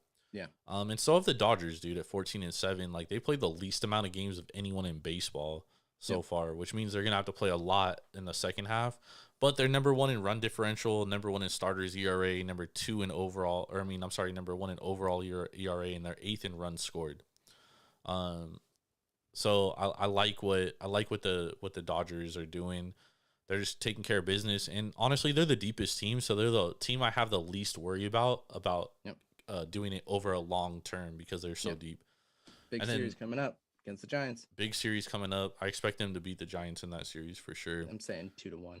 Probably. And then number 1, I got the Yankees as well. 16-6 on the year. Second in ERA, 5th in starters ERA, second in run differential. But again, they were +2 run differential coming into this 9-game winning streak against bad teams. But they're getting a lot of good pitching. And if they can swing the sticks, because we know they're going to do that all year, especially as the summer heats up. Like, that team is going to be able to hit the ball. It's really about whether they can pitch. Yeah. And they're not necessarily deep as a rotation, so not at all. So they are relying on a lot of guys to stay healthy. But I mean, they're nice, dude. You know, oh yeah. Severino, you know, he had a Tommy John, but he's come back well this year. Like he looks like he did pre-Tommy John. Jordan Montgomery is a great starter. Nestor Cortez, I mean, this guy's pitching incredible baseball. This guy's like a journeyman, like is in his career, dude. Yep. And I obviously got Garrett Cole, who arguably might be their worst pitcher. You know, so pitching out of the one spot. Too. Yeah. So I mean, like they're doing their thing, man, and you got to respect it. I hate the Yankees. Yep. Oh, but man, I love baseball. We got a lot of baseball left. You know what I mean? Ton of baseball left. Yep. So I'm not sure how long the Yankees can sustain it. Dude, honestly, it would worry me. Like the A's peaked in the first week. You know what I mean? It's been all downhill since then. So you know, that's how it goes, man. That's Things how it can goes. change quick. But let's talk about the NHL playoffs, Ben. So this is your sport. I'm actually stoked that the NHL playoffs are like kind of coming back with ESPN. Not saying coming back, but with ESPN having NHL playoffs now, like I feel like the NHL playoffs are back, dude. Yeah. You know, because before it was all local. It wasn't like nationally televised games. Now they're like basically all going to be nationally televised for the most part, right? Yes. So like that's dope, dude. Like this is that's what the playoffs are all about. Everybody can see it because that's why the playoffs are so big because everybody's watching. You know what I mean? It's not just your region that's watching that game. No, the nation's eyes are on you in the playoffs, and this is where the biggest players come to play. So I think with that being said, Ben, I think this could be a little bit different for NHL playoffs. Well, and I think something that that also is going to be a big push for these playoffs is that this is going to be the first time in a long time that everyone is going to see the intensity of the playoffs and how different the teams can be, you know, coming out from the regular season into that kind of playoff style of hockey. I mean, we talk about it in basketball, you know, where you just have to get to the playoffs. And once your team gets to the playoffs, anything can happen. And that's something I think is even more into effect with NHL because of how hard of hitting, how much the finesse style play starts to really come into effect when the playoffs start. So I'm really excited for this to be on even more of a national level than we had last year, where Since you know, 2004. yeah, I mean, last year was definitely probably one of the, maybe last year, maybe the year before, was the most watched NHL playoffs, and I think this is going to be pushed even more because it's on the ESPN families of networks. So I'm really excited for him this year, and we've got some great teams and some tough matchups. Even in this first round, it's going to be a fight to Yeah. get these 16 wins. Yeah, I mean, we were talking off air, and I was like mentioning an underdog, and you were kind of like, "Damn, it's kind of crazy." And I was like, "Hey, man, NHL playoffs, dude. We've seen a lot crazier shit. Like, we see way more upsets than the NBA. NBA playoffs never has like crazy upsets, dude, because it's always the same. Like, the top teams are the top teams, and they're the top teams in their conference for a reason. Yeah, but when like hockey, you only need like 2 or 3 goals to score. You only need that's all you need to win, bro. You just got to hold your opponent to 1 goal. So sometimes like goalies stand on their heads and you get amazing playoff runs, dude. Yeah. So I'm very, very much looking forward to this Stanley Cup playoffs this year. So let's hop right into it, Ben. Let's talk about the first series. We got the Penguins versus the Rangers. The Penguins are favorites on the series price, -115. Rangers slight dog, -105. What do you think about this series here? I think this is going to be one of the hardest series, because you've got two teams that are playing really well coming out of the end of the season here. Both kind of have had their hiccups, but a lot of that reasoning is because you've got your resting players. You aren't playing them as much because you don't have to have them really in in the prime time right here. Because I feel like that's always bad though, dude. Yes and no. I think with hockey, though, it does allow for a lot of the players to get a little bit, allows for those injuries to kind of recoup a little bit. I mean, a lot of these guys are going to be injured, and we won't find out how injured they are until once the series is done, once they're, golfing or sitting on the beach. So, it's really tough to really kind of see where we're going to kind of end up here. With this series, I am going to take the Pittsburgh Penguins. I just think that they have more history, with playoff experience. They've got better goaltending in my eyes. I know the numbers don't necessarily point to Tristan Jarry there, but I just, with his level of play, I do think Jarry is a little bit better of a goaltender than Shesterkin. Shesterkin did play majority of the games here, but he was hurt, and did give kind of Gorgiev a chance to kind of get things going. But I do think that the offensive firepower of the Penguins and the experience of the Penguins is going to kind of push things forward for Pittsburgh. They're just a little deeper throughout their lineup. And, you do have Panarin, you do have Kreider, but there's a lot of top level players on the Rangers, and I just don't see them taking things to the full extent throughout a 7-game series. Damn, I actually like the dog here, and I think it's great value, -105. The Rangers are 3-1 against the Penguins this year, and they outscored them 11-4. So it's not like these games were necessarily close by any stretch of the imagination. Mm-hmm. Give me the Rangers here. They're young. You got to think, though, there were a lot of injuries on Pittsburgh throughout the year, so that's something you've got to take into effect. That's still a mental. That's a mental aspect that the Rangers have on them, and as a young team, like that's something that I want. Like, yeah, they have that mental thing. Like, hey, we're 3-1 against this team this year. Like, we could beat them. And if a young team that doesn't know any better has that mentality going in already, dude, that's dangerous. So I like the Rangers here, -105. Actually, I'll give me that dog, dude. That's value. Okay. Let's talk about the second series, Ben. Bruins Hurricanes. This is another close series. Bruins -105 right now. Hurricanes -115, slight favorite. I think we're gonna agree on this one. I'm going with the Hurricanes on this. Me too. I think they do have better goaltending in Frederik Andersen. Yep. They've been a more cohesive team throughout this whole year. I really don't want to see Brad Marchand be successful. He's the biggest pest in the NHL, and for that, I I do want to see him lose. Boston does have a lot of injuries going into this series as well. I think Taylor Hall being the biggest of them. Charlie McAvoy is hurt. Hampus Lindholm also hurt, and I think that's going to, be a big problem. Oh, but just seeing this, Frederick Anderson is out for game 1. So you're going to have Antti Ranta, who also is not bad. He's got the same goals against average as, I feel like they have goalie 1A and 1B, dude. They really do. Anderson is definitely the better of the two, but Antti Ranta is no slouch whatsoever. Yeah. And again, just as good of I also feel like that. I also feel like that's why you're getting this series lower at -115. Like this series, I feel like Carolina is a better team, dude. And I feel like this series should be more like -150, -160 than -115. Yeah. I mean, Carolina is, allowing less goals, more goals in the back of the net. They've beaten, better teams this year. Yeah. Coming in hot into this playoff run. I think there's just everything. They're the best defensive team in hockey too. Yeah, everything just leads up to Carolina taking this series. And I like defensive hockey in the playoffs, dude. Like I want my team to be good defensively, and I feel like that's Carolina, dude. Yeah.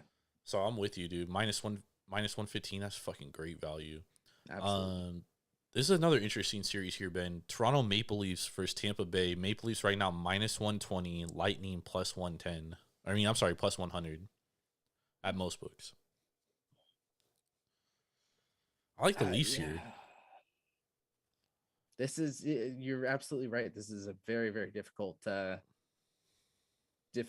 line to pick. Looking at injuries, I think that's going to be the biggest part of this. You've got Mitch Marner and you've got Austin Matthews out as of the 28th. So that is Matthews played his last game, didn't he? Yeah, his status is listed as out for the 28th. But that's as of the 28th. That's 7 days ago. Or what is it? 4 days ago. 4 days ago. He's probably just missed the last game. He probably just rested him. Let's see. Yeah, you're right. Rest. And that could have been the same thing for goaltending in that last series too. Yeah, again, this is hard because you've got the experience from Tampa Bay and you've got the youth of Toronto. Well, Tampa Bay's won 2 back to, or did they win last year? Yeah. Yeah, they won back to back, bro. Yep. And they're not as good as they were last year. They lost pieces, and their goalie's still out. Yeah, the dude that wears all the fucking pads, the big pads, the jumbo pads. Vasilevsky he's in. Oh, he's back. Yeah. Damn, I mean that dude covers the whole fucking goal, dude. He's hard to score against. He does. Offensively, Toronto is the better team, but defensively, Tampa Bay is the better team, which is, yeah, and it's hard to take into consideration because last time Toronto played Tampa, Vasilevsky didn't play. Yeah. So that's one of their wins, and they put up like 7 goals in that game. 8-1 in that game. Yeah, 8 goals. You know what? I think I'm gonna go with you on this one. I am gonna go Toronto, just because of their special teams.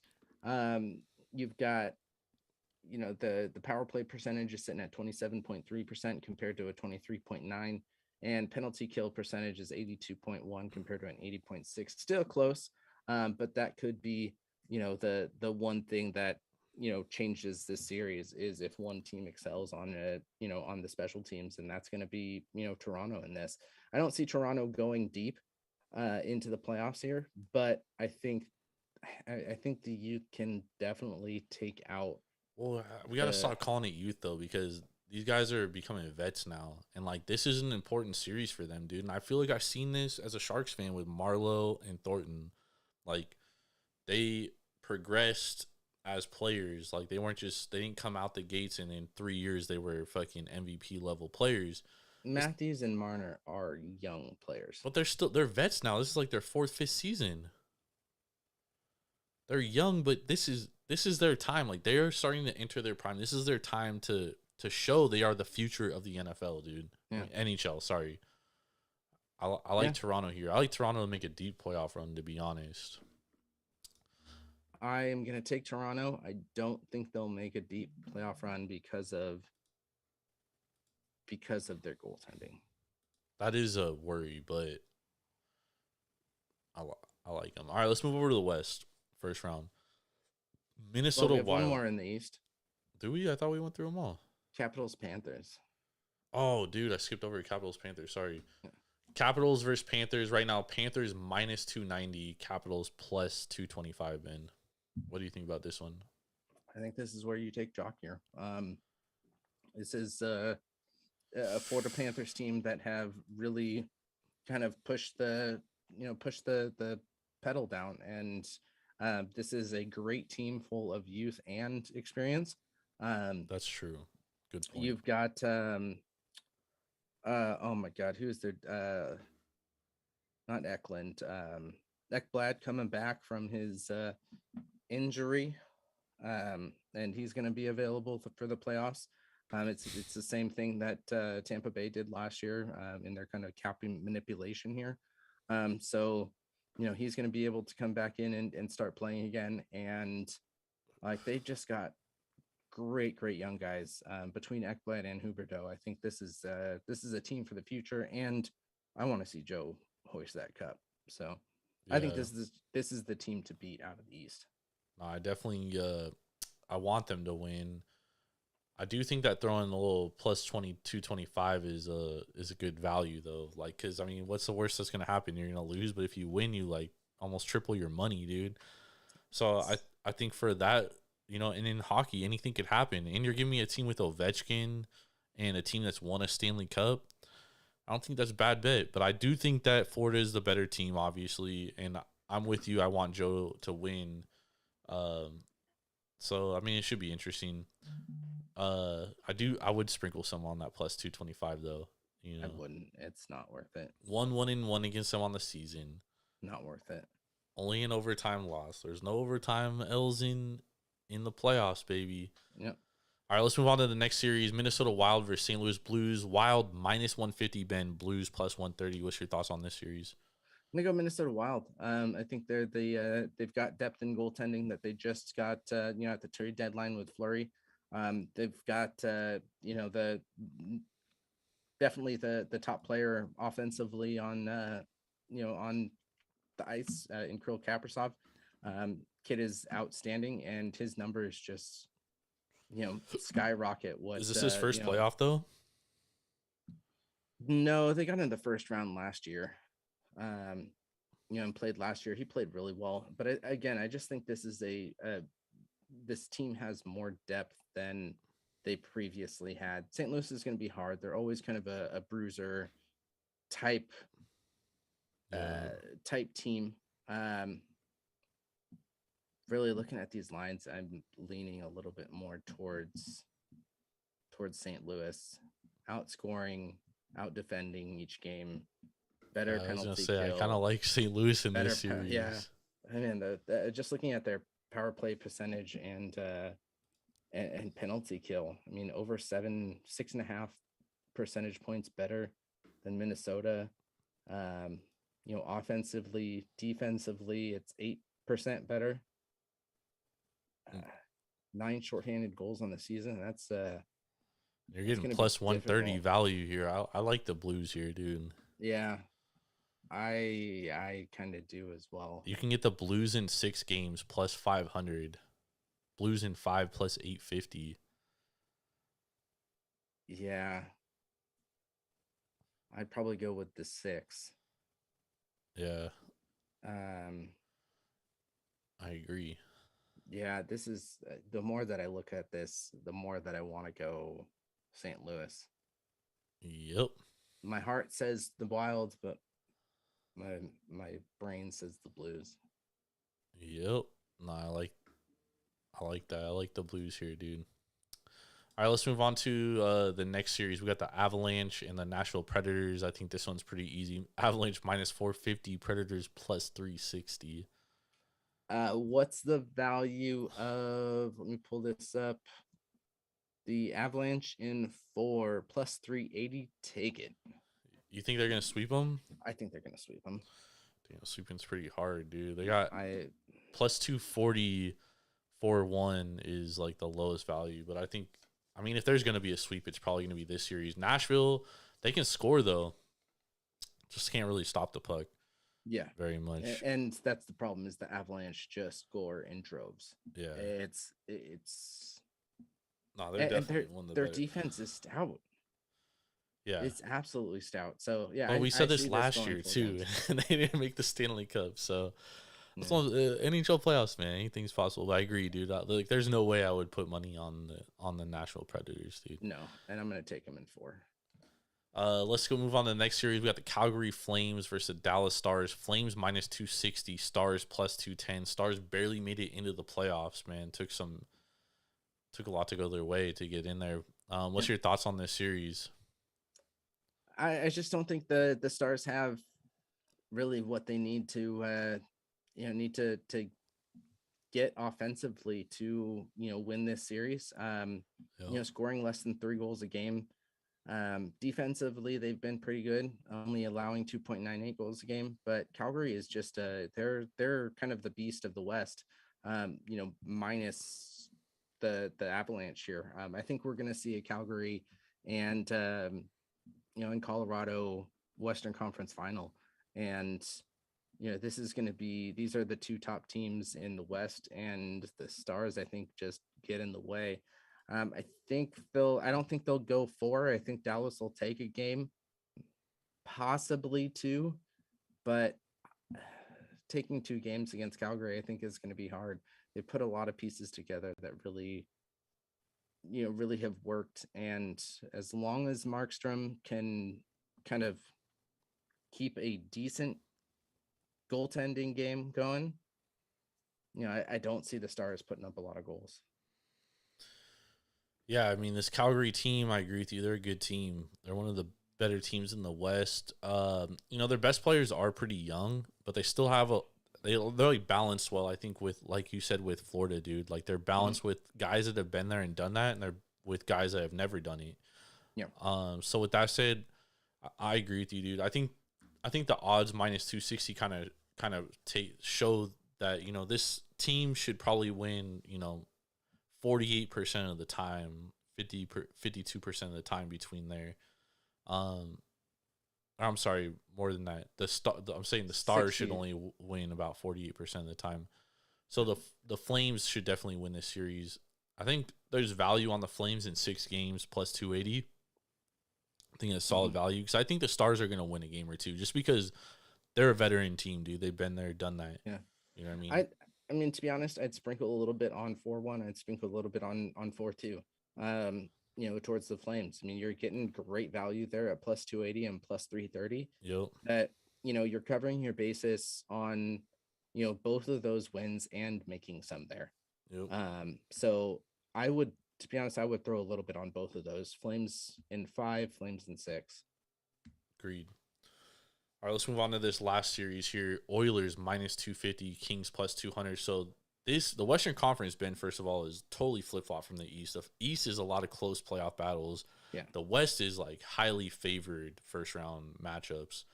The Kings plus 200, they're a really young team, but also, again, they got guys that have actually won Stanley Cups for the Kings on that team as well. Mm-hmm. What's your thoughts on this series here? Obviously, the Oilers are the best player in the league. Yeah, but the best player in the league has not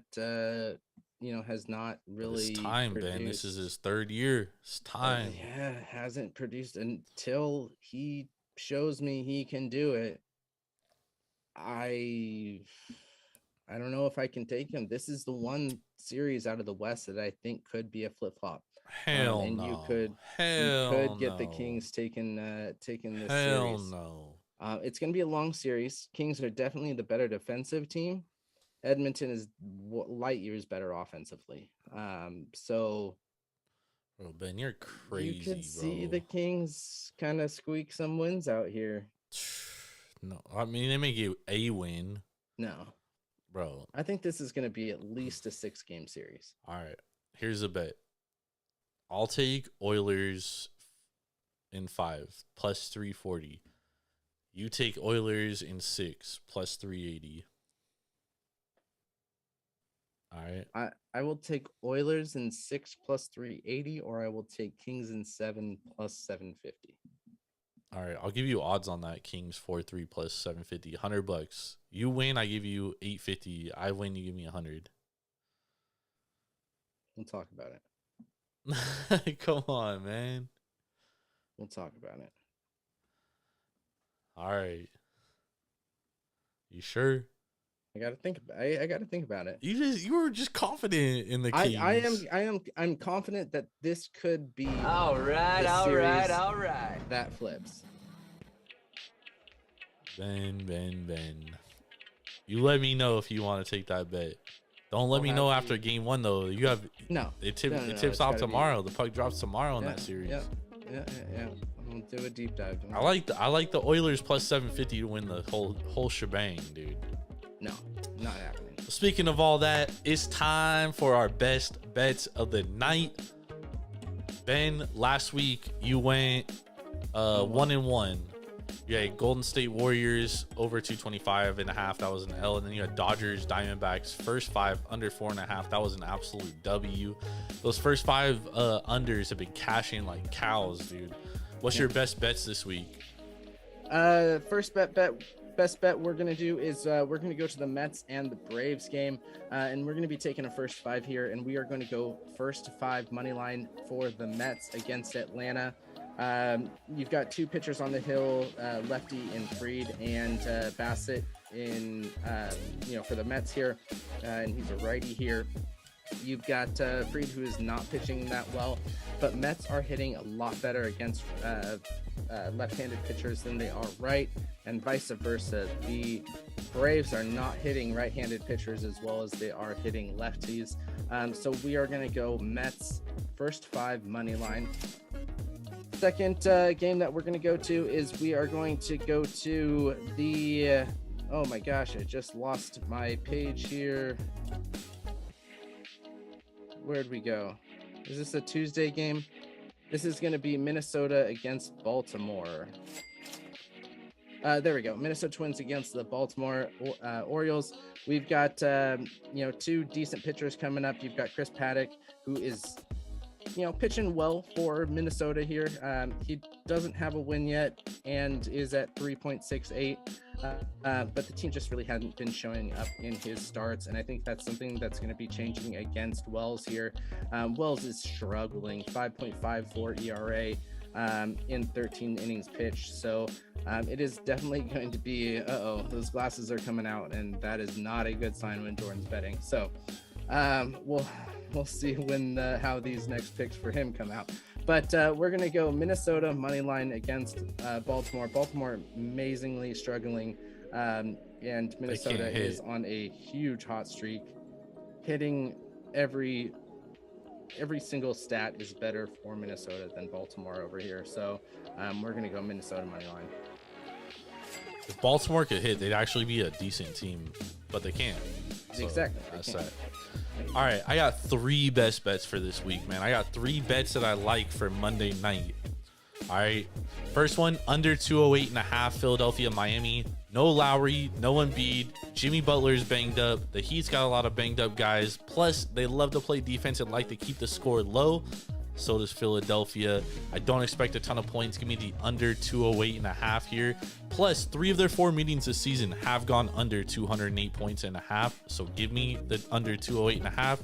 Second best bet, we're going under 7.5 runs. Arizona, Miami. These are the 2 best pitchers in the NL pitching head to head. Zach Gallen, Pablo Lopez, both under a sub-1 ERA. D-backs worst in runs scored. Marlins 8th worst in hard hit rate. Galen is one of the best pitchers in opponent hard hit rate. Give me the under 7.5 in that game. And then we're also going to take Yankees money line minus 115 against the Toronto Blue Jays. They are absolutely hot. Stripling is on the mound and has struggled for similar teams to the Yankees, like the Astros, who also hit hard, top 8. And the Blue Jays offense has not been good in the last 2 weeks. They're one of the lowest in average, and they're bottom half of the league in runs scored. So give me Yankees money line minus 115. I love all those bets, Ben. Nice. Hell yeah. Let's bring those glasses off because last time we had those glasses on, Nah, they're bringing things good went luck this downhill. time. They're bringing good luck this time. Because if you know, if they Yikes. don't, then they will be retired. We said that last time. All right, it's time to get back to beer. We are done with the sports aspect of the podcast, and we are going to be moving back into our beer rankings. Super excited to hear about your May the 4th be with you beer. Yeah, that one was good, man. Yeah, not a bad beer. Double IPA. It was a little heavy, but honestly, like when you're drinking it, you don't really get that sensation until like moments after, and then you get hit by like a fucking baseball bat by Mark McGuire, and you're like, whoo, Okay. And that's kind of like what I like from my double IPAs. I like them to be easily drinkable, but then hit me hard after. And the flavor was really good, dude. A lot of double IPAs are like overly fruitful because they're fermented in like pineapple a lot of the time. Mm. Well, especially a lot of breweries on the West Coast. This one was it was good, dude. It had like an earthy flavor to it. Obviously had different hop strains, but 10.5%. I really enjoyed that. I'm gonna give it a 4.25 out of 5 bin. Okay. And then the second one, the Rainbow Sherbet Kettle Sour Ale. This one was all right. It's not the best sour I've ever had. The fruit profile doesn't really bring out like the way you would think it would, which is why I think I kind of docked it a little bit. The smell's good. It does have like a bitterness to it, but it's not overly bitter. It's not like the kind of bitterness that I like in a sour. Like, me, I like sours that pucker. Yep. So I'm gonna give this one a this is a little more smooth flavor. So if you like smooth flavors, soft mouth feel, I mean, this is probably gonna be a beer you like. And if you like lactose beers, so I'm gonna give it a 4 out of 5. I would definitely drink it again. I think it's good, but it's not like the best kettle sour I've ever had. Okay. Oh yeah. All right, so I had the two new Belgian beers. I had going from the Voodoo Ranger series. The first that I had was the Juicy Haze IPA coming in at 7.5%. I'm going to give this one a 3.75 out of 5. Ooh. There was nothing special about this beer. It was not bad. I don't think I can put it down really any lower. There was nothing bad about it, but there was really just nothing special about this beer. This is going to be your everyday IPA, hazy IPA that you drink. If you like the higher percentages, I think this would be a little bit better for you. Coming in at that 7.5, it's a little high for an IPA, but it doesn't taste like it's 7.5. It does have a decent taste to it. Nothing overly hoppy, nothing overly fruity. It's just a kind of plain Jane beer, so it gets a plain Jane score for me out of that 3.75. The Juice Force plain coming Jane in at 9. Score for a plain Jane beer, dude. I Damn like that. straight.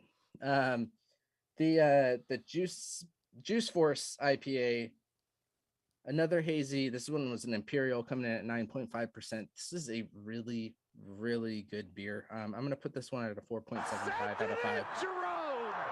Great beer, high alcohol percentage. If you do, like those, if you don't like high alcohol percentage beers, this is one that you can drink too because you don't taste that 9.5% whatsoever.